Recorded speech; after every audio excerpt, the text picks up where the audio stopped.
Hi guys, welcome back again. This is part 2 of the last video, that's a log shipping. Okay, great. So in this one I'm going to try to show you how the log shipping architecture has been implemented. Okay, so basically we will require two server, primary and secondary, but it doesn't mean we only require only one secondary server. We may have the more than one secondary server, right? So in a primary server we are having a SQL Server box installed, and there we have one database and called as the database 1, right? I want to log ship this database 1 to the secondary server. I want to available this database from one server to multiple server. So I am using another box called as a secondary server where I have installed SQL Server. What I am going to do, I am just taking the backup of the database 1 from the SQL Server and going and restoring that backup. Remember that backup is a full backup, right? So I'm restoring the full backup. Now both the server having db1 which are in a sync. Okay, great.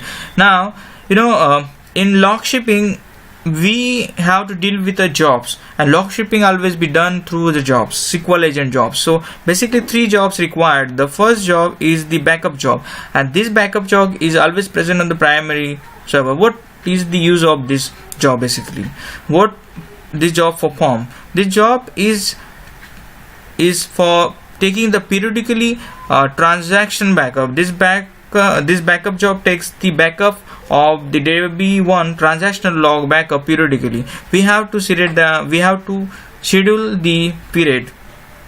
I will show you when we'll go for implementation. So periodically this db1 having this job, and this job will take up the transactional log backup,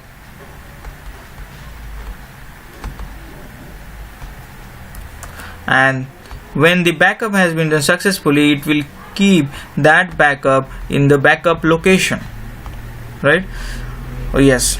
So in this way, so as per the scheduler, it will take continuously transactional log backup and it will store at this location. Okay, now once this backup has been done, the secondary server have 2 jobs. One job is for copying the backup file to the copied location of the secondary server. So this job will copy the backups from this location to its internal location. Then there is one more job called as a restore job, which will again copy, which will take that backup file which we just copied, and that backup file will be restored on the db1 to the restore job. This is what the process of log shipping. So first of all, backup job will take up the backup of the transactional log backup, and that backup will be placed in the backup location. Then this copy job from the different secondary server will be triggered, and it will copy the backup file and it will copy to the backup location. Then restore job will be triggered. That restore job will just take that backup file and it will restore the backup file. So in this one, this is a cyclic process and it will happen. Okay, so this is the architecture of the log shipping. In the next video we'll be